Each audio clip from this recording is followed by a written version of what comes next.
নমস্কার বন্ধুরা, কেমন আছো সবাই? আশা করি সবাই ভালো আছো, আমিও ভালো আছি। থাম্বনেল আর টাইটেল দেখে তোমরা বুঝেই গেছো এটা আমার ফার্স্ট ব্লগ।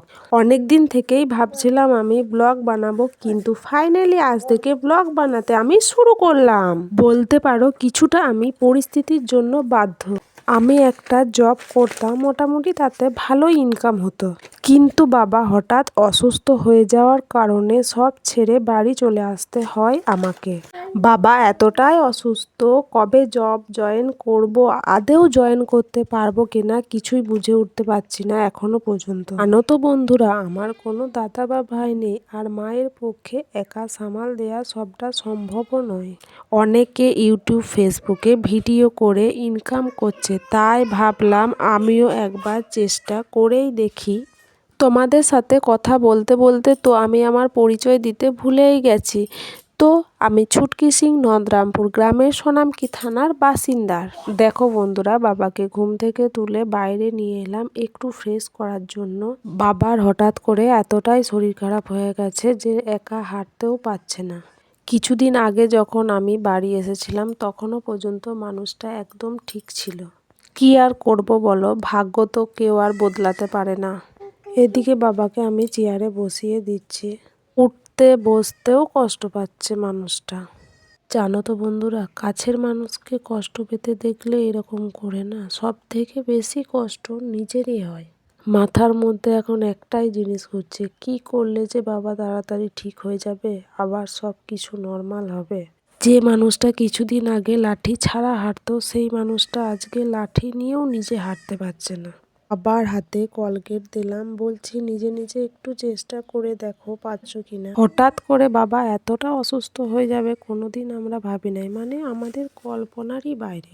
আর জানো তো বন্ধুরা, দেখে বোঝা যাচ্ছে বাবার কষ্ট হচ্ছে, কিন্তু যখন বাবাকে জিজ্ঞেস করছি বাবা কোথায় কষ্ট হচ্ছে, কি কষ্ট হচ্ছে বলো, বলছে কই না তোরে, আমার তো কোনো কষ্টই হয় নাই।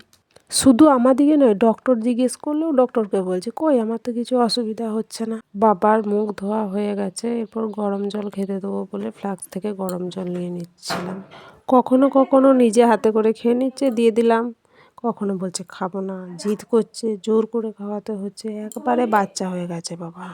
কি আর করব। জল খাইয়ে চেয়ারে বসিয়ে রেখেছি, বললাম কিছুক্ষণ বসো, দেখো ভালো লাগবে তোমারও, সবসময় শুয়ে থাকলে ভালো লাগে কি আর বলো। ফ্রিজ থেকে কিছু সবজি বার করে নিচ্ছিলাম বাবাকে খাওয়ানোর জন্য, একসাথে পেস্ট করে খাওয়াতে বলেছে ডক্টর, যেমন কুলেখাড়া, গাজর, বিট, আমলকি, হলুদ। কিছুক্ষণ ফ্রিজ থেকে বার করে রেখে পরিষ্কার করে জলে 2-3 বার ধুয়ে কেটে নিয়ে মিক্সিতে পেস্ট করে গ্লাসে করে জুসের মতন বাবাকে খেতে দিই। খেতে চায় না, খুব কড়া হয়, কিন্তু জোর করে খাওয়াতে হয়। আবার কোনোদিন এমনও হয় খেতে দিই, খায় না, ফেলে দেয়, আবার নতুন করে করতে হয়, আবার খাওয়াতে হয়। চেষ্টা চালিয়ে যাচ্ছে আর কি, কত তাড়াতাড়ি ঠিক করা যায় জানি না, আদেও কতটা কি করতে পারবো। অনেকগুলো কুলেখাড়া ছিল, আজকে অতটা লাগবে না, ওই জন্য আলাদা করে পলিথিনে রেখে দিচ্ছি। এদিকে পাওয়া যায়, কিন্তু প্রতিদিন আনতে যাওয়া তো অসুবিধা, তাই একদিনে অনেকটা এনে কিছুটা নিচ্ছি আর কিছুটা কালকের জন্য রেখে দিচ্ছি। অনেক আশা নিয়ে আমি ব্লগ বানাতে শুরু করেছি। বন্ধুরা, আমার ব্লগটি ভালো লাগলে চ্যানেলটিকে সাবস্ক্রাইব করে পাশে থেকো। আর যারা আমার এই ব্লগটি দেখছো তাদেরকে অনেক অনেক ধন্যবাদ। আজকের ব্লগটি এখানেই শেষ করছি, সবাই ভালো থাকবেন, কালকে দেখা হচ্ছে আবার একটা নতুন ব্লগে।